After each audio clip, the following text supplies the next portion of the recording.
जय हिंद दोस्तों, welcome my channel fast online update. आज इस वीडियो में बात करेंगे दोस्तों एसएससी जीडी के लिए दोस्तों हिस्ट्री का क्लास है आज, जिसमें रोजगार वित्त अंकित का सामान्य अध्ययन बुक सोल्यूशन चल रहा है। हिस्ट्री में दोस्तों क्वेश्चन 150 तक हो गया। चलिए इसे 151 से स्टार्ट करते हैं। स्टार्ट करने से पहले दोस्तों अगर आप चैनल पर नए हैं तो सब्सक्राइब जरूर कीजिएगा, ताकि इस तरह का वीडियो लेकर आऊँ तो सबसे पहले आप पर पहुँचे। और दोस्तों अगर इसका पीडीएफ लेना चाहते हैं तो डिस्क्रिप्शन में लिंक डाल दिए हैं, आप टेलीग्राम में जुड़कर वहाँ पीडीएफ भी ले सकते हैं। और भी अपडेट पाने के लिए टेलीग्राम में जरूर जुड़ें। क्वेश्चन नंबर 151 का था दोस्तों, कृष्णदेव राय जिन्होंने 1509 से 1529 तक विजयनगर पर शासन किया। कृष्णदेव राय दोस्तों कब तक शासन किया? तो 1509 से 1529 तक शासन किया। किस राजवंश से संबंधित है? तो दोस्तों ये तुलुब राजवंश से संबंधित है। किस राजवंश से दोस्तों? तुलुब राजवंश से संबंधित है। इसका व्याख्या देख लेते हैं दोस्तों, इम्पोर्टेंट है, इस पंक्ति पर ध्यान दीजिएगा। कहता है विजयनगर साम्राज्य की स्थापना किसने किया था? तो हरिहर और बुक्का नामक दो भाइयों ने वर्ष 1336 में की थी।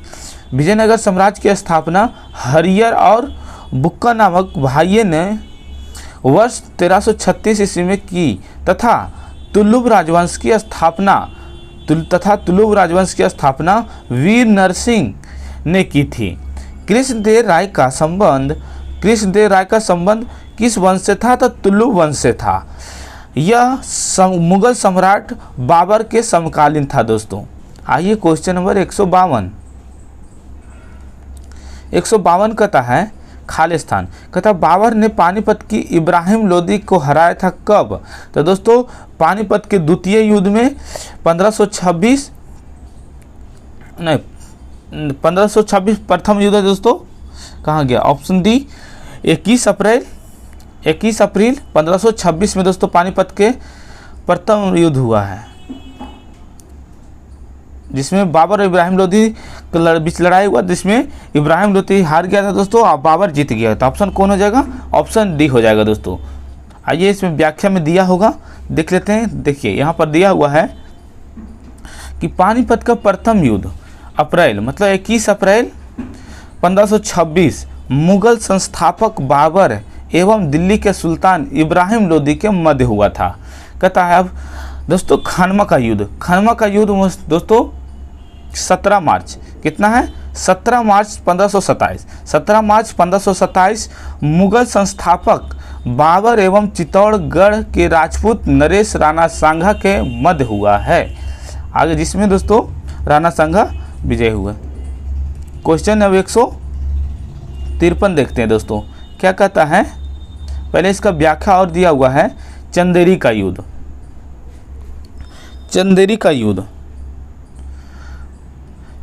युद्ध दोस्तों जनवरी, ये जनवरी दोस्तों 29 जनवरी है। कितना? 29 जनवरी 1528। चंदेरी का युद्ध 29 जनवरी 1528 में मुगल संस्थापक बाबर एवं चंदेरी के शासक मेदिनी राय ने के मध्य हुआ था, जिसमें दोस्तों कहाँ गया? चंदेरी का युद्ध मुगल संस्थापक बाबर था, जिसमें बाबर ही विजय हुआ था दोस्तों। चंदेरी हार गई थी, मेदिनी चंदेरी। कहता है दोस्तों घाघरा का युद्ध दोस्तों कब हुआ था? 15 मई 1529 में। तो 6 मई कितना दोस्तों? घाघरा का युद्ध 6 मई 1529 में मुगल संस्थापक बाबर एवं मोहम्मद लोदी के नेतृत्व वाली बिहार तथा बंगाल की संयुक्त अफगान सेना के मध्य हुआ। आगे देख लेते हैं दोस्तों क्वेश्चन नंबर 153। मुगल सम्राट बाबर के बारे में निम्नलिखित में से कौन सा कथन गलत है? कौन सा इसमें कथन गलत है दोस्तों? टकरा जब वह सिंहासन पर बैठा तो उसकी उम्र 18 वर्ष की थी, तो यही गलत है दोस्तों। आगे देखते हैं क्वेश्चन 153 में, ये 18 वर्ष की नहीं थी दोस्तों। कहता है क्वेश्चन दूसरा जो है इसका कहता है उसके फरगना के राजा सिंहासन पर विजय प्राप्त किया था। तो दोस्तों क्या है? मुगल सम्राट बाबर के बारे में निम्नलिखित में से कौन सा कथन गलत है? जब वह सिंहासन पर बैठा था 8 जून 1494। कब बैठा था दोस्तों सिंहासन पर? तो 8 जून 1494 में। अर्जुन 1494 को बैठा था दोस्तों सिंहासन पर। सिंहासन पर कब बैठा? अर्जुन 1494। लेकिन वह सिंहासन पर बैठा तो उसकी उम्र 18 वर्ष नहीं थी। तो यह ऑप्शन गलत है। और गलत वाला ही पूछ गया तो ऑप्शन ए सही हो जाएगा। करा उसके फरगना के राजा सिंहासन पर विजय प्राप्त की थी, तो यस किया था। और कहता है उसने गद्दी पर राज सिंहासन प्राप्त कब किया था? 1494। ये भी सही है दोस्तों, 1494। और दोस्तों कहता वह पहला मुगल सम्राट था, ये भी सही है दोस्तों।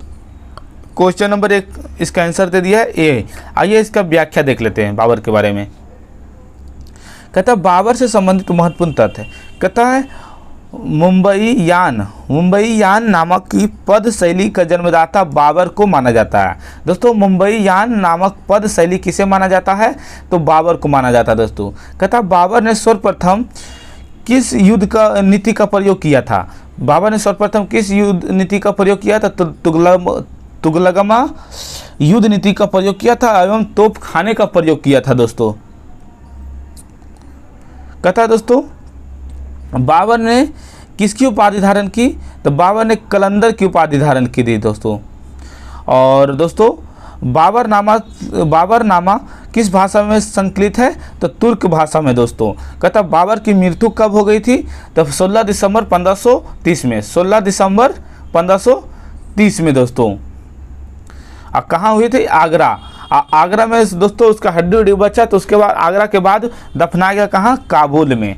आगे देखते हैं क्वेश्चन नंबर 154। 154 में कहता है दोस्तों शेर खान ने चौसा में हुमायूं को कब हराया? चौसा के युद्ध में शेर खान ने कब हराया? तो दोस्तों 1539 में शेर खान ने चौसा में हुमायूं को हराया। ऑप्शन हो जाएगा दोस्तों डी। आगे देखते हैं इस पर का व्याख्या दिया है दोस्तों। कहता है कि शेरशाह सूरी से संबंधित महत्वपूर्ण तथ्य है कि भारत में सूर्यवंश का संस्थापक कौन था? तो दोस्तों सूर्यवंश के संस्थापक शेरशाह सूरी था भारत में। कहता है शेरशाह सूरी के शासनकाल की अवधि क्या थी? तो दोस्तों शासनकाल शेरशाह सूरी था 1540 से 1545 था इसका दोस्तों शासनकाल। आगे देख लेते हैं। कहता है शेरशाह सूरी के बचपन का नाम क्या था? तो फरीद खां था दोस्तों। शेरशाह का बचपन का नाम क्या था? तो फरीद खां था। कहता है वर्ष 1540 ईस्वी में बिलग्राम कनौज के युद्ध में हुमायूं को पराजित किया था दोस्तों शेरशाह सूरी ने। आइए क्वेश्चन 155 कहता है खालिस्तान सम्राट ने मोहम्मद हुसैन अल कातिब कश्मीरी को उनकी सुंदर लिखावट के लिए जरीन कलम या स्वर्ण कलम की उपाधि से सम्मानित किया गया था। तो दोस्तों ये अकबर ने, ऑप्शन हो जाएगा डी, कि सम्राट अकबर ने मोहम्मद हुसैन अली किताब कश्मीर के उनकी सुंदर लिखावट के लिए जरीन कलम या स्वर्ण कलम की उपाधि सम्मानित किया था। आइए इसका व्याख्या देखते हैं। कहता है कि अकबर मुगल वंश के संस्थापक थे। अकबर किसका संस्थापक? मुगल वंश के संस्थापक थे। और इनका जन्म दोस्तों 1542 ईस्वी में कहाँ हुआ था? अमरकोट। कहाँ दोस्तों? अमरकोट में हुआ तथा इनकी मृत्यु वर्ष 1605 ईस्वी में हो गई। आइए क्वेश्चन नंबर अब देखा जाएगा दोस्तों 156 में पहले देखेंगे। इसका पहले महत्वपूर्ण बिंदु देख लेते हैं। कहता है अकबर ने अपनी गुजरात विजय की स्मृति में राजधानी फतेहपुर सीकरी में एक बुलंद दरवाज़ा का निर्माण करवाया। अकबर ने अपनी गुजरात विजय की स्मृति में, गुजरात जब विजय की स्मृति में राजधानी फतेहपुर सीकरी में एक क्या बनाया था? बुलंद दरवाज़ा बनाया दोस्तों। कहता अकबर ने वर्ष 1575 ईस्वी में इबादत खाने की स्थापना की। अकबर ने 1575 में क्या स्थापना की दोस्तों? तो इबादत खाने की स्थापना की। आइए क्वेश्चन नंबर 156 देख लेते हैं। कहता है कि निम्नलिखित में से किस शासक ने दीन इलाही नाम से एक नई जीवन शैली धर्म की शुरुआत की? निम्नलिखित में किस शासक ने दीन इलाही नामक एक नई जीवन शैली की शुरुआत की? तो दोस्तों ये किया था अकबर ने। ऑप्शन हो गया सी। महत्वपूर्ण बिंदु है दोस्तों, कहता है वर्ष 1582 ईस्वी में, वर्ष 1582 ईस्वी में स्थापित इस धर्म में सभी धर्मों के मूल तत्व एवं विचारों को सम्मानित किया गया था। क्वेश्चन नंबर आगे इसका कहता है दीन इलाही धर्म स्वीकार करने वाला प्रथम हिंदू व्यक्ति कौन था? तो राजा बीरबल था। दीन इलाही धर्म स्वीकार करने वाला प्रथम हिंदू व्यक्ति कौन था? तो राजा बीरबल था दोस्तों। कथा 157 कि मुगल बादशाह अकबर की मृत्यु निम्नलिखित में से किस वर्ष हुई थी? तो दोस्तों 1605 ईस्वी में अकबर की मृत्यु दोस्तों 1605 ईस्वी में हुआ था दोस्तों। ऑप्शन हो जाएगा दोस्तों सी। आगे देख लेते हैं, मुगल बादशाह अकबर की मृत्यु 1605 ईस्वी में हुई थी। इसे आगरा के पास सिकंदरा में दफनाया गया था। 158 क्वेश्चन, मुगल बादशाह अकबर का मकबरा कहाँ स्थित है? तो दोस्तों मुगल बादशाह अकबर का मकबरा सिकंदरा में स्थित है। ऑप्शन हो जाएगा दोस्तों सी। कहता है हुमायूं का मकबरा दिल्ली, शेर शाह का मकबरा सासाराम। हुमायूं का मकबरा कहाँ है दोस्तों? दिल्ली में। हुमायूं का मकबरा दिल्ली में। शेर शाह का मकबरा कहाँ है? तो सासाराम बिहार में। शेर शाह का मकबरा कहाँ है? सासाराम बिहार में। तथा जहांगीर का मकबरा कहाँ है? सहरदा जो लाहौर में स्थित है दोस्तों। जहांगीर का मकबरा कहाँ है? तो सहरदा लाहौर में स्थित है, जो कि अभी पाकिस्तान में है दोस्तों। आइए क्वेश्चन नंबर 159। कहता दारा सिकोह के पिता का नाम क्या था? तो दोस्तों दारा सिकोह का पिता का नाम शाहजहां था। ऑप्शन हो जाएगा दोस्तों सी। शाहजहां के 4 पुत्र निम्नलिखित में कौन था? तो शाहजहां का 4 पुत्र था औरंगजेब, दारा सिकोह, शाह शुजा एवं मुराद बख्शा। Question number 160। क्वेश्चन नंबर 160 कहता है दोस्तों कि पानीपत की तीसरी लड़ाई लड़ी गई थी कब? तो दोस्तों 14 जनवरी 1761 पानीपत का युद्ध। 21 अप्रैल 1526 और दोस्तों दूसरा हो गया 1556 में, और तीसरा हो गया 1761 पानीपत का युद्ध दोस्तों। आइए देख लेते हैं, इसका व्याख्या दिया होगा दोस्तों 160 का व्याख्या देखते हैं। कहता है पानीपत की तीसरी लड़ाई 14 जनवरी 1761 को हुई है और अफगान शासक अहमद शाह अब्दाली और मराठों के बीच हुई थी। इसे मराठों को पराजय का सामना करना पड़ा था। कहता पानीपत का प्रथम युद्ध 1526 21 अप्रैल 1526 और पानीपत का द्वितीय अप्रैल 1556। आगे देख सकते दोस्तों 161 कहता है दोस्तों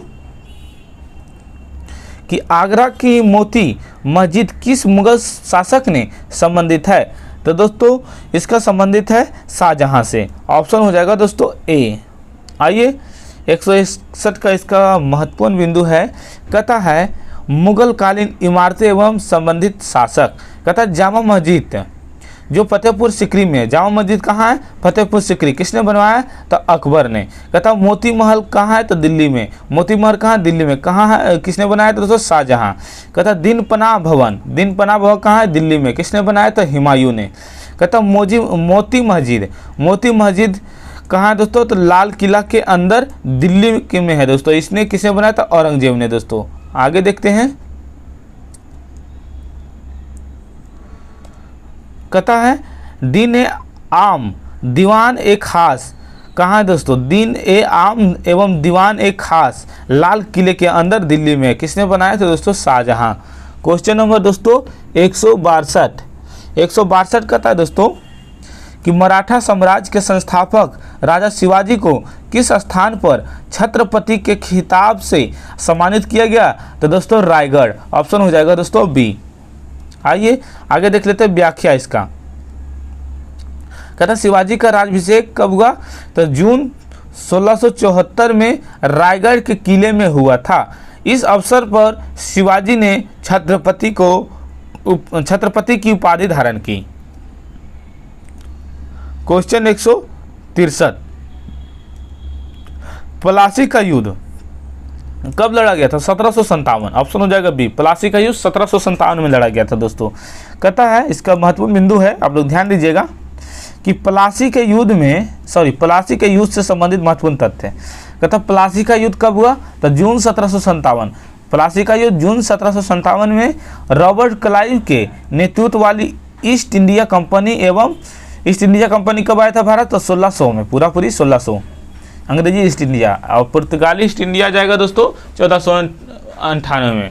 पुर्तगाली ईस्ट इंडिया 1498। कहता दोस्तों प्लासी का युद्ध जून 1757 में रॉबर्ट क्लाइव के नेतृत्व वाली ईस्ट इंडिया कंपनी एवं बंगाल के नवाब सिराजुद्दौला के मध्य हुआ था।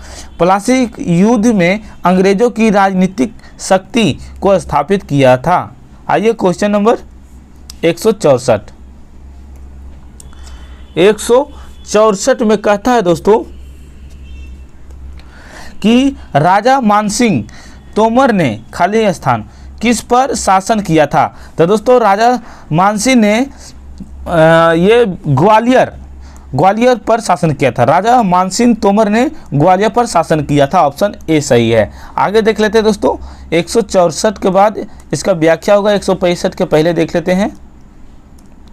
कहता है राजा मानसिंह तोमर ग्वालियर के तोमर वंश के राजपूत शासक थे। राजा मानसिंह तोमर ग्वालियर के तोमर वंश के राजपूत शासक थे। कहता मैसूर पर हैदर अली एवं टीपू सुल्तान के शासन किया था। मैसूर पर हैदर अली एवं टीपू सुल्तान ने शासन किया था दोस्तों। आगे 165 कहता है राजा टोडरमल निम्नलिखित में से किस मुगल सम्राट के शासनकाल के दौरान राजस्व मंत्री थे? राजा टोडरमल निम्नलिखित में से किस मुगल सम्राट के शासनकाल के दौरान राजस्व मंत्री था? तो अकबर। ऑप्शन हो जाएगा दोस्तों, राजा टोडरमल किस मुगल सम्राट के राजस्व मंत्री था? तो अकबर। आइए इसका व्याख्या देख लेते हैं। राजा टोडरमल अकबर के दरबार में राजस्व मंत्री थे। यह अकबर के दरबार में नवरत्नों में से एक था दोस्तों। कहता आइए महत्वपूर्ण बिंदु, अकबर दरबार के नवरत्न कौन कौन थे देख लेते हैं कि अकबर के दरबार में नवरत्न कौन था। तो राजा बीरबल था। नवरत्न में दोस्तों कौन कौन है? तो राजा बीरबल, तानसेन, अबुल फजल, फैजी, राजा मानसिंह, टोडरमल, मुल्ला दो प्याज, हकीम हुकाम, अब्दुल रहीम खान। ये दोस्तों नवरत्न था दोस्तों अकबर का। आगे देखते हैं 166 कहता है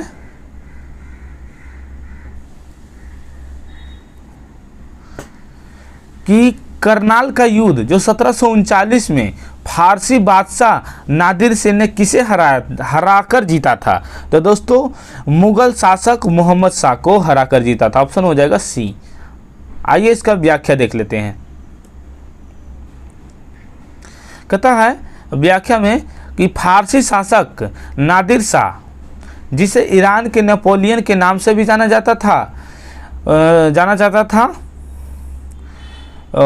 फरवरी 1739 में करनाल के युद्ध में मुगल शासक मोहम्मद शाह की सेना को पराजित किया था। आइए 167 नंबर क्वेश्चन कहता है दोस्तों कि सत्यशोधक समाज के संस्थापक कौन थे? तो सत्यशोधक समाज के संस्थापक दोस्तों ज्योतिबा फुले थे। ऑप्शन हो जाएगा सी। सत्यशोधक समाज के संस्थापक ज्योतिबा फुले। आइए दोस्तों इसका व्याख्या देखते हैं। कहता है सत्यशोधक समाज के संस्थापक ज्योतिबा राव गोविंदराव फुले हैं। इसका पूरा नाम ज्योतिबा फुले पूरा नाम क्या है? ज्योतिराव गोविंदराव फुले। और सत्यशोधक समाज की स्थापना वर्ष कब था? तो 1863 ईस्वी में महाराष्ट्र में दोस्तों सत्यशोधक समाज। उद्देश्य क्या था दोस्तों? कि निम्न जातियों के कल्याण हेतु स्थापित करना। और ज्योतिराव गोविंदराव फुले की प्रसिद्ध पुस्तक कौन थी? था तो गुलामगिरी। ज्योतिबा फुले के प्रसिद्ध पुस्तक था कौन दोस्तों? गुलामगिरी। आगे देखते हैं दोस्तों कहता है कि सत्यशोधक समाज प्रथम भारतीय संगठन था जिसने महिलाओं की शिक्षा हेतु पुणे के एक कन्या विद्यालय एवं निम्न वर्ग हेतु स्कूल खुलवाया था। आइए क्वेश्चन नंबर 168 कहता है अमृत की संधि पर किस वर्ष हस्ताक्षर किए गए थे? तो दोस्तों 1809 में। कब? 1809। अमृत की संधि किस वर्ष हस्ताक्षर किए गए थे? तो 1809 में। आगे देख लेते हैं ऑप्शन किस में दिया है। ऑप्शन 168 का क्या होगा? देखिए ऑप्शन ए में दिया हुआ है 1809। कहता अमृत की संधि 1809 ईस्वी में रणजीत सिंह एवं चार्ल्स मेटकाउ के मध्य हुआ था दोस्तों। आइए क्वेश्चन नंबर 169। दोस्तों क्वेश्चन 169 कहता गांधी इरविन समझौते पर किस वर्ष हस्ताक्षर किए थे? तो दोस्तों 1931। ऑप्शन डी होगा। गांधी इरविन समझौता कब हुआ था? 1931 में। व्याख्या में है दोस्तों कि गांधी इरविन समझौता कब हुआ था? तो 5 मार्च 1931। गांधी इरविन समझौता कब हुआ था दोस्तों? 5 मार्च 1931। 5 मार्च 1931। कहता अन्य प्रचलित नाम क्या था दोस्तों? तो दिल्ली समझौता। गांधी इरविन समझौता का दोस्तों 51 नाम क्या था? तो दिल्ली समझौता था दोस्तों। और सरोजिनी नायडू ने इस समझौते मतलब गांधी इरविन समझौते को दो महात्माओं का मिलन कहा था। गांधी इरविन समझौता का दोस्तों सरोजिनी नायडू ने इस समझौते को क्या बोला था?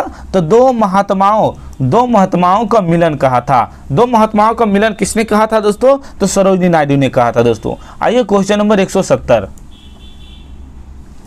कहता है दोस्तों जलियांवाला बाग 13 अप्रैल 1919 को हुआ था। कहता जलियांवाला बाग हत्याकांड के विरोध के परिणाम स्वरूप था। तो दोस्तों ये था रौलट एक्ट का विरोध। ऑप्शन सी हो जाएगा। जलियांवाला बाग 13 अप्रैल 1919 को हुआ था। तो दोस्तों आगे क्वेश्चन देख लेते हैं। कहता है दोस्तों रौलट एक्ट कब हुआ था? तो 1919 में। रौलट एक्ट 1919 में बिना वकील, बिना दलील तथा बिना अपील की कानून या काला कानून था। रौलट एक्ट क्या था दोस्तों? तब बिना वकील का, बिना दलील तथा बिना अपील का कानून था। ऐसे दोस्तों रौलट एक्ट को काला कानून भी कहा जाता था।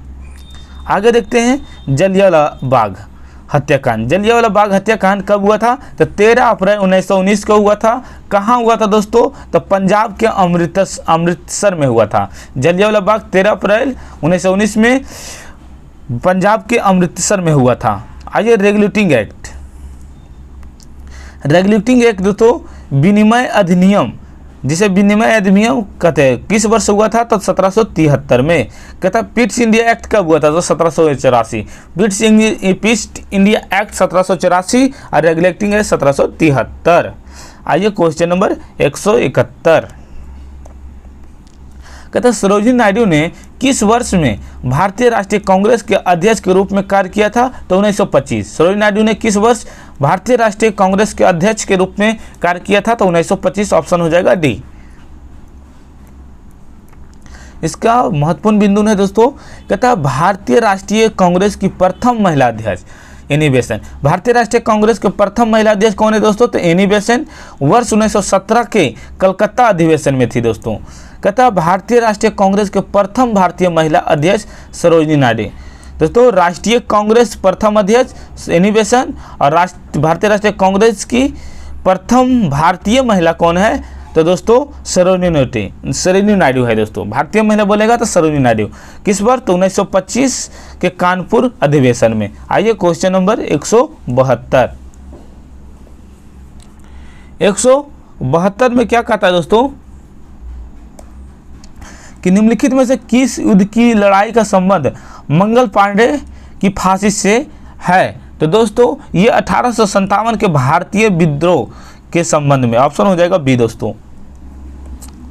आगे देखते हैं क्वेश्चन। अब इसका व्याख्या देख लेते हैं। कहता है मंगल पांडे से संबंधित महत्वपूर्ण तथ्य। कहता 34वीं रेजिमेंट बैरकपुर के सैनिक थे दोस्तों। 1857 के भारतीय विरोध के प्रथम शहीद थे दोस्तों कौन? मंगल पांडे। कहता फांसी की सजा मंगल पांडे को फांसी कब हुआ? तो 29 मार्च 1857 एनसीईआरटी के अनुसार दोस्तों मंगल पांडे की फांसी 29 मार्च 1857 में हुआ। नोट में दिया हुआ है कि सैन्य अदालत के निर्माण के अनुसार मंगल पांडे को फांसी की सजा 8 अप्रैल 1857 को हुई थी। क्वेश्चन 173,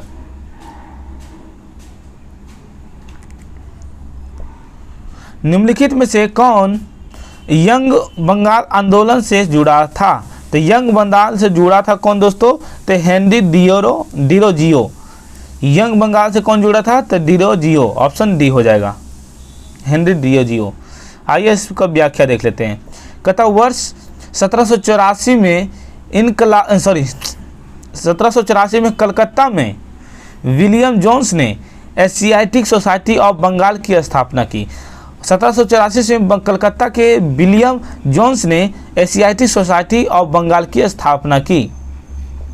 कहता है 1854 ईस्वी में वुड घोषणा पत्र, 1854 ईस्वी में वुड घोषणा पत्र भारतीय शिक्षा का मैग्ना कार्टा का पारित हुआ था। वुड घोषणा पत्र क्या था? तो भारतीय शिक्षा का मैग्ना कार्टा कहा गया दोस्तों वुड घोषणा पत्र को। कब पारित हुआ? तो 1854 में। आइए 174, कहता है साइमन कमीशन में भारत आया था कब? तो 1928। साइमन कमीशन भारत कब आया था? तो 1928 ईस्वी में। आइए महत्वपूर्ण बिंदु है, साइमन कमीशन की नियुक्ति कब हुआ था? तो 8 नवंबर 1927, 8 नवंबर 1927 में। कहते साइमन कमीशन भारत कब आया था? तो 3 फरवरी 1928।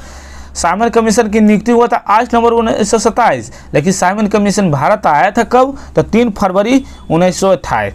कहता है साइमन कमीशन का अन्य नाम क्या है? तो श्वेत कमीशन। श्वेत कमीशन को साइमन कमीशन भी कहते हैं दोस्तों। कहता है साइमन कमीशन में कुल सदस्य कितने होते हैं? तो 7।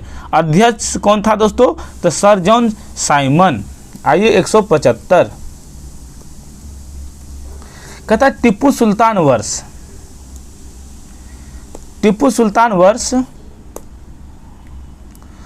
मैसूर का शासक बना था कब? तो दोस्तों 1782, ऑप्शन हो जाएगा डी दोस्तों। बिंदु में देख लिए, महत्वपूर्ण बिंदु में दोस्तों कि टिप्पू सुल्तान के मैसूर का शासनकाल अवधि कब था? तो टिप्पू सुल्तान का शासनकाल 1782 से 1799, 1782 से 1799। कहता टिप्पू सुल्तान के साम्राज्य की राजधानी कहाँ था? श्रीरंगपट्टनम। टिप्पू सुल्तान की साम्राज्य की राजधानी कहाँ थी? श्रीरंगपट्टनम। आइए 176 देख लेते हैं दोस्तों। 176 में क्या कहता है?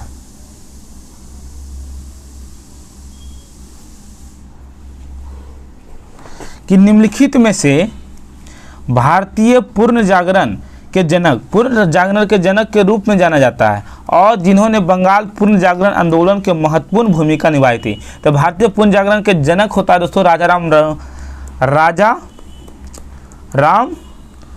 मोहन राय दोस्तों।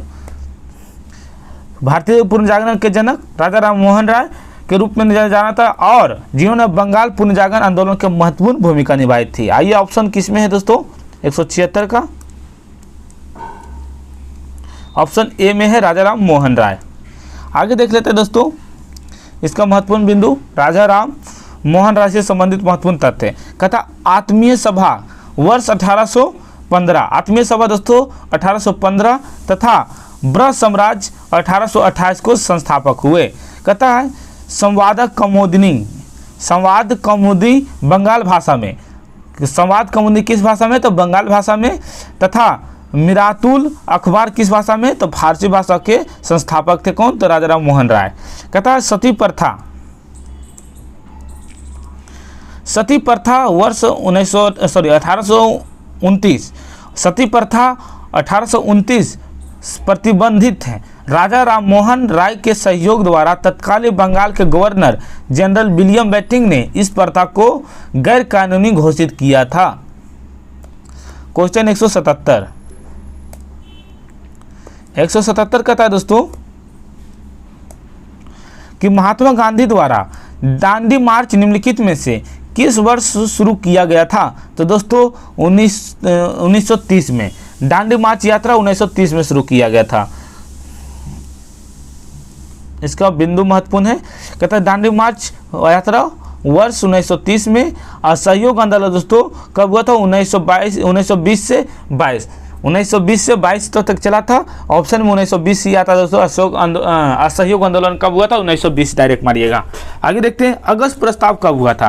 तो अगस्त प्रस्ताव दोस्तों 1940। अगस्त प्रस्ताव दोस्तों 1940। और व्यक्तिगत सत्याग्रह कब हुआ था? तो दोस्तों ये भी 1940 में हुआ था। आइए क्वेश्चन नंबर 178 कहता है क्रिप्स मिशन भारत में किस वर्ष आया था? तो क्रिप्स मिशन भारत में 1942 में हुआ था। तो जिसमें दोस्तों आज़ाद हिंद फौज का भी गठन हुआ था। आज़ाद हिंद फौज का गठन 1942 में। आगे देख लेते हैं महत्वपूर्ण बिंदु कि क्रिप्स मिशन की घोषणा 11 मार्च 1942 में। 11 मार्च 1942 में दोस्तों क्रिप्स मिशन भारत आया था कब? तो 23 मार्च 1942। कहता क्रिप्स मिशन का उद्देश्य क्या था? तो द्वितीय विश्व युद्ध के पश्चात भारत को डेमोनियन ट्रस्ट का दर्जा प्रदान करना। आइए 179 द्वितीय एंग्लो एक मिनट दोस्तों। कहता द्वितीय एंग्लो बर्मा युद्ध किस वर्ष लड़ा गया? तो द्वितीय एंग्लो बर्मा युद्ध ये 1852 में लड़ा गया। ऑप्शन हो जाएगा दोस्तों ए। महत्वपूर्ण बिंदु देखिए दोस्तों कि प्रथम एंग्लो बर्मा युद्ध कब हुआ? तो 1824 से 26। और द्वितीय एंग्लो बर्मा युद्ध कब हुआ? तो 1852 में। और तृतीय एंग्लो बर्मा युद्ध 1885 में हुआ। आइए 180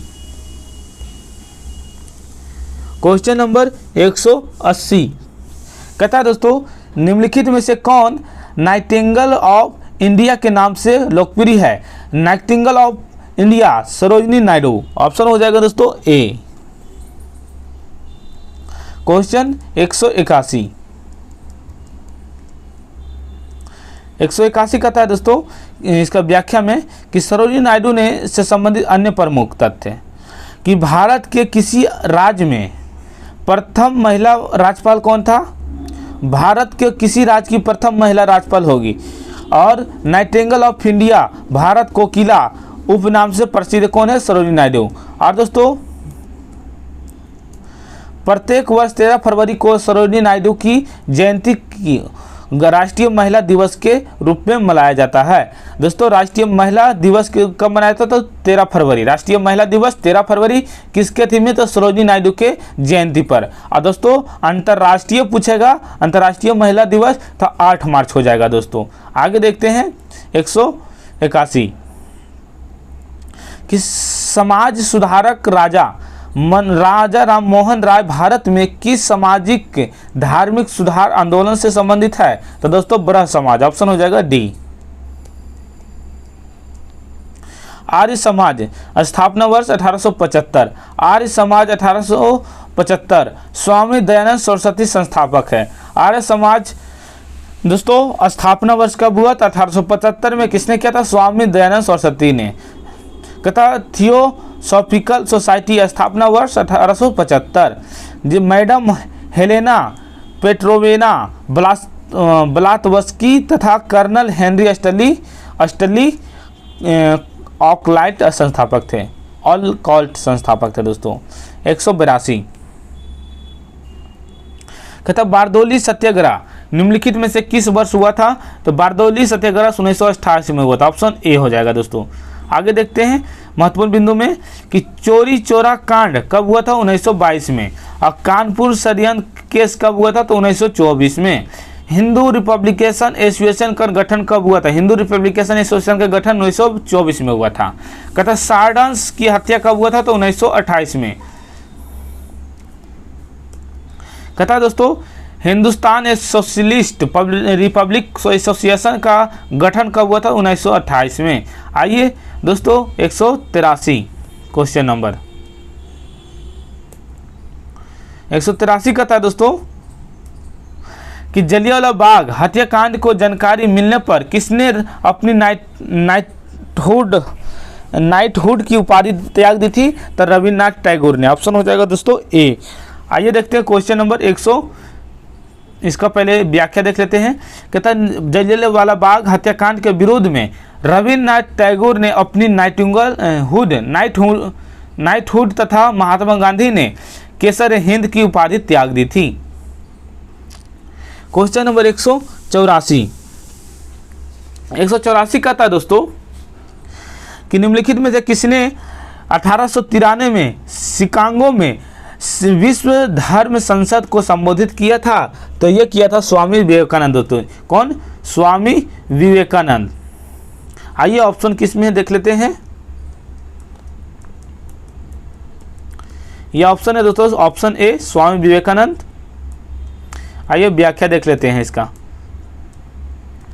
कहते हैं स्वामी विवेकानंद से संबंधित महत्वपूर्ण तथ्य। कहता है स्वामी विवेकानंद का बचपन का नाम क्या था? तो नरेंद्र नाथ दत्त। स्वामी विवेकानंद का बचपन का नाम क्या था? नरेंद्र नाथ दत्त। कहता स्वामी विवेकानंद की गुरु का नाम क्या था? तो रामकृष्ण परमहंस। स्वामी विवेकानंद के गुरु का नाम रामकृष्ण परमहंस। और दोस्तों सितंबर 1893 में अमेरिका के शिकागो शहर में आयोजित प्रथम विश्व धर्म सम्मेलन पार्लियामेंट ऑफ वर्ल्ड रिलीजन में भारत का नेतृत्व किया था। कौन? तो ये किया था दोस्तों स्वामी विवेकानंद। क्वेश्चन 185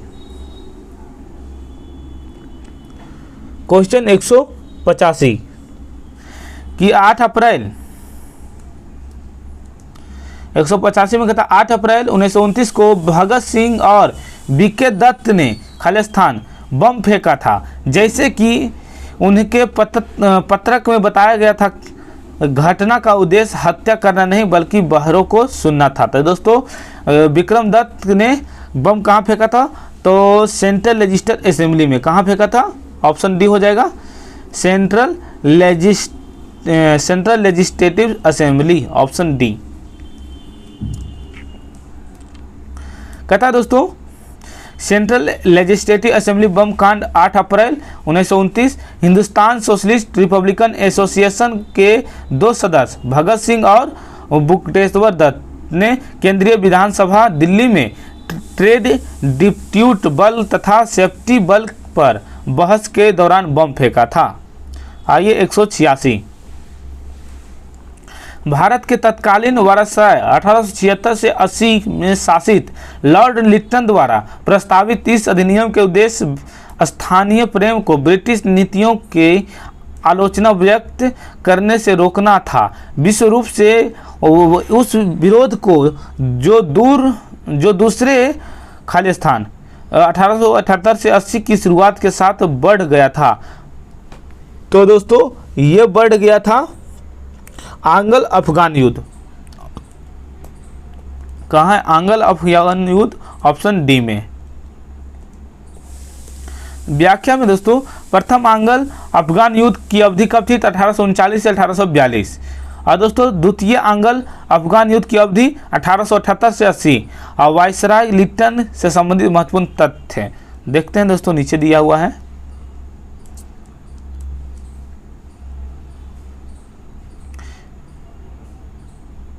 ये है वायसराय से महत्वपूर्ण तथ्य। वायसराय लिट्टन के कार्यकाल की अवधि कितनी थी? 1876 से 80। और वर्नाकुलर प्रेस अधिनियम 1878 पारित किया गया तथा देसी भाषा के भारतीय समाज पत्रों पर कठोर प्रतिबंध लगाया था। और प्रथम दिल्ली दरबार 1870 में आयोजित हुआ था। कहता भारतीय सशस्त्र अधिनियम 1878 में पारित हुआ था।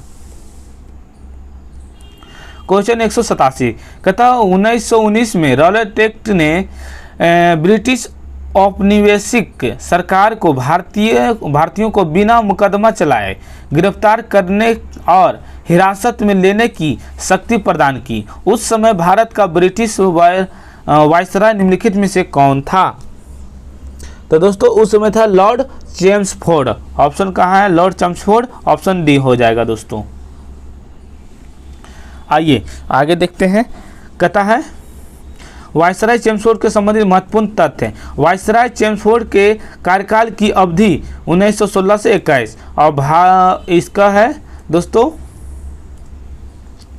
भारत शासन अधिनियम 1919, जलियांवाला बाग हत्याकांड 1919 में हुआ, खेड़ा सत्याग्रह 1918 में, अहमदाबाद मिल सत्याग्रह दोस्तों 1918 में, चंपारण आंदोलन दोस्तों 1917 में और साबरमती आश्रम की स्थापना 1917 आदि घटना इन्हीं के कार्यकाल के दौरान हुआ था। आइए 188, भारत में वर्नाकुलर प्रेस अधिनियम किस वर्ष पारित हुआ दोस्तों? क्वेश्चन रिपीट हो गया 1878 में, ऑप्शन सी। कहता है वर्नाकुलर प्रेस अधिनियम वर्ष 1878 ईस्वी में लिट्टन के कार्यकाल में पारित हुआ था। वर्नाकुलर प्रेस अधिनियम वो 1882 ईस्वी में रिपन के कार्यकाल में रद्द हुआ था। आइए क्वेश्चन 189, सेकेंड लास्ट क्वेश्चन है ये दोस्तों, 189,